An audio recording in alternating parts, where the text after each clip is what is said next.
Hello, welcome to Scrap Time, episode 981. My name is Christina, and on today's episode, I'm showing you some new templates from the Crafters Workshop. Today I'm showing you some more new stencils from the Crafters Workshop. This one here is the plus sign in the large 12x12 and 6x6. And what I've done is I have colored embossing pastes using the Distress Ink refills. And I've put this embossing paste over backgrounds I had previously made that are all different sort of colors, just to show you the effect you can get. Later in the video, I'm going to show you how to color the embossing paste. So here, as I said, we have the plus signs, and you can just see the difference in the pattern from the 12x12 and the 6x6.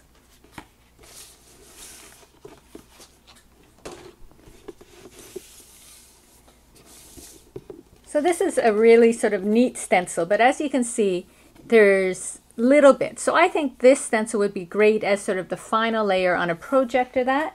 I have done it here the same way, just so you have some idea of how much you see. So in the 6x6, it's like the blue, and then here's the larger one. You have sort of the purple color on top. So because it has less space out, I think just as sort of a final layer, maybe in black on a project, would look really great in this stencil.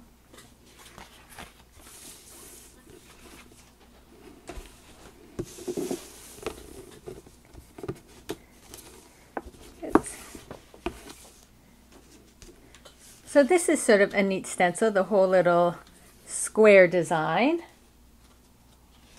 I've done it here. This is the 12x12 and the 6x6. So depending on what size of the project you're working on, I think for cards, in this case, the 6x6 is really neat. You get more of the outskirts of the pattern as well. But then the 12x12 one still has that nice big design. This would be great for working in art journals and that. Either one, though, for both projects, I think would give you some really neat effects.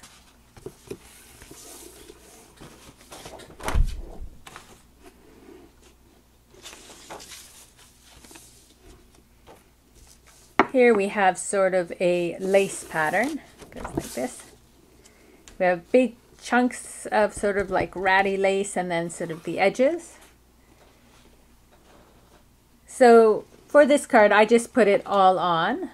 I didn't move it around. A lot of times when I use this one, I'll move it around. So I'll use the big chunk in one corner and another corner in the side. But here I just put it straight on.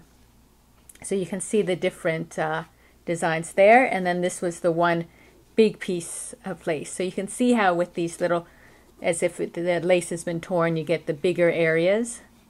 And here I used 3 different colors of the molding paste that I had made up. And this one I used 2 colors on.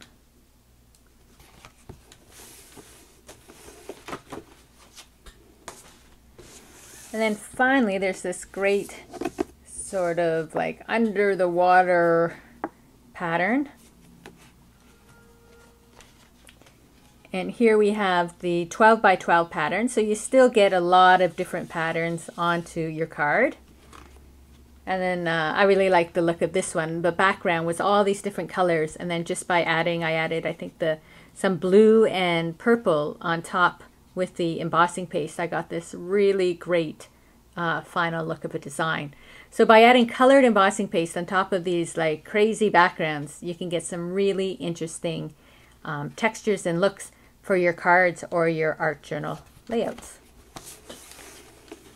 So I'm going to show you now how easy it is to make these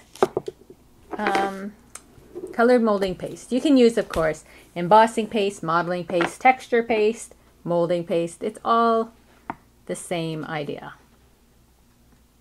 Everybody just has their different names. So I start by putting out the blobs of the paste. And I'm using the Distress Ink refills, but you can use any refills you have.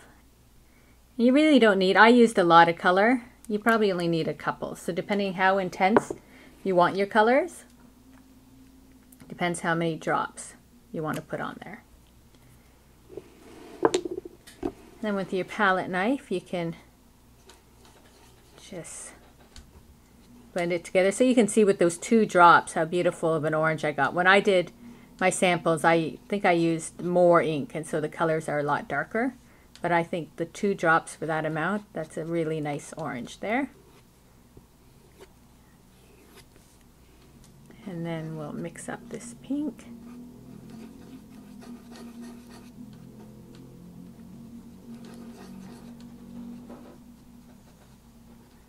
Again, the 2 drops is really pretty pink. That was the picked raspberry, and that was the ripe persimmon.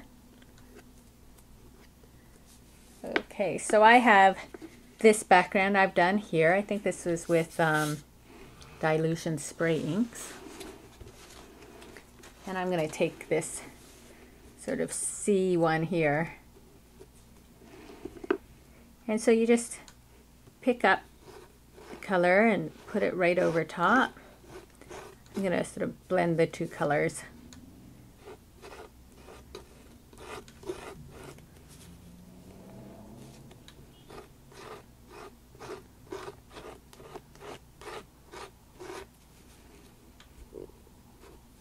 Pick up some of the pink.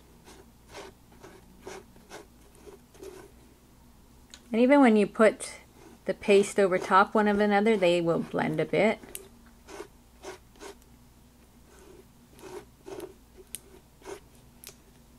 And you just apply these pastes like you're icing a cake. You just want to get it into the stencil, but you don't want a whole bunch of excess on your stencil.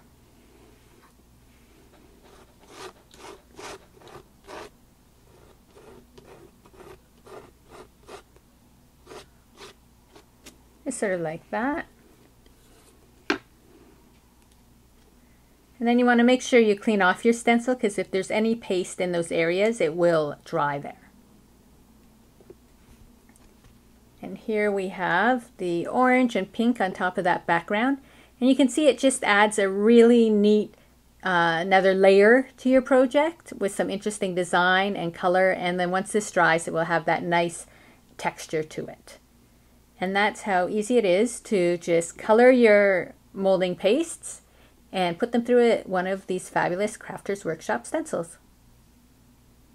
Well, that's it for today's episode. Be sure to check out our website at www.scraptime.ca. And on the next episode, we're going to be making some Halloween treat bags using products from Lawn Fawn Stamps. So please join us. Thanks for watching Scrap Time.